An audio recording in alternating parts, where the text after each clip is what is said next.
අයිබෝවන් මිත්‍රවරුනි අපි හැම කෙනෙක්ම දන්නවා අපේ ලංකාව අද මේ මොහොතේ ඉතාමත් අභාග්‍ය සම්පන්න ලෙස ස්වාභාවික උපද්‍රවයකට ලක් වෙලා ඉතාමත් දුක්ඛිත ලෙස සෑම කෙනෙකුටම සිය ජන ජීවිතවලට විශාල වශයෙන් බලපෑම් කරලා තියෙනවා. ඇඳිවත පමණක් ඉතිරි වෙලා පාරට වැටුණු මිනිස්සු බොහෝ දෙනෙක් ඉන්නවා. ඔයාලා අපේ ලංකාවේ ජනතාවට මම කියන්නේ ඔයාලා කිසි ලෙසකින්වත් අධෛර්යමත් වෙන්න එපා. ඔයාලා වෙනුවෙන් අපි ඉන්නවා. ඒ කියන්නේ අපි විදේශගත ශ්‍රී ලාංකිකයින් හැම අවස්ථාවකදීම ඔයාලට පිටවීමට ලෝකේ පුරා විසිරී සිටින ලක්ෂ 30කට ආසන්න විදේශගත ශ්‍රී ලාංකිකයින් පිරිසක් ඔයාලා වෙනුවෙන් ඔයාලගේ දුෂ්කර අවස්ථාවල පිටට එන්න සූදානමින් ඉන්නවා. ඇත්ත වශයෙන්ම මෙහි මොහොතේ මමත් ඔයාලගේ ඒ දුක්ඛිත අවස්ථාව වෙනුවෙන් දායකත්වය ලබා දීම සඳහා ලංකාවට පැමිණීමට සූදානමින් තමයි මේ වීඩියෝව ඔයාලට පළ කරන්න අදහස් කෙරුවේ.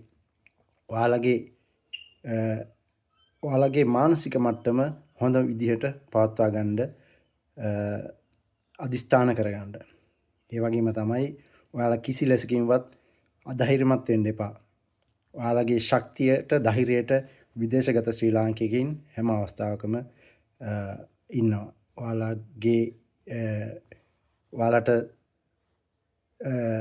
ඔයාලා වෙනුවෙන් ඒ අවශ්‍ය සෑම සහයෝගයක්ම ලබා දීමට අපි මෙහි සංවිධාන කටයුතු කරගෙන යනවා. ඒ වගේම සෑම කෙනෙක්ම මම හිතනවා වැඩි දෙනෙක් 99%ක්ම ඔයාලගේ ආර්ථිකය ඔයාලගේ ජන ජීවිත නැවත ස්ථාපනය කිරීම සඳහා සුළු වශයෙන් හරි දායකත්වය ලබා දීමට සූදානම්ව ඉන්නවා. ඒ වගේම මම විදේශගත සෑම ශ්‍රී ලාංකිකයෙකුගෙන්ම ඉල්ලීමක් කරනවා මේ වෙනුවෙන් ඔයාලගේ දායකත්වය හැම විටම ලබා දීමට යහුසුළු වන්න. ඒ වගේම ඒ කරන සංවිධාන කටයුතු මුදල් ආධාර ලබා දීම ඒවා නිසි පිළිවෙලකට නිසි ක්‍රමානුකූල වැඩපිළිවෙලකට අනුව රජයට සහයෝගය ලබා දෙමින් ඒ අවශ්‍ය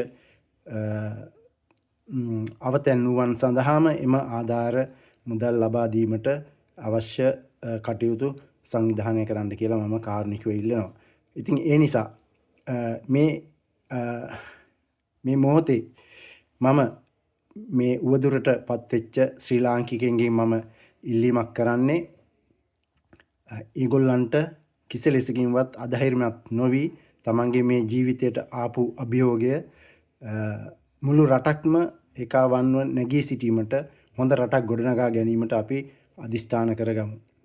මේ කතා කරන මගේ නිවසත් නාත්තන්ඩියේ තියෙන මගේ නිවසත් ඉතාමත් අඩි 10ක් පමණ දුරට යට වෙලා ඒ අවස්ථාවට මමත් මුණ දීලා තියෙන්නේ. ඉතින් ඒ කෙසේ වෙතත් මම ඔයාලගෙන් ඉල්ලීමක් කරන්නේ ඔයාලා අධෛර්යමත් නොවි මේ ගැටලුවට එහෙම නැත්නම් මෙම අවස්ථාවේ තමන්ගේ හිත ශක්තිමත් කරගෙන මෙම ස්වාභාවික උපද්‍රවයෙන් වෙච්ච හානිය නැවත ප්‍රතිපූර්ණය කර ගැනීමට ඔයාලා හැමදෙනාම ශක්තිමත්ව කටයුතු කරන්න. අපි ඔයාලත් එක්ක ඉන්නවා. ස්තුතියි.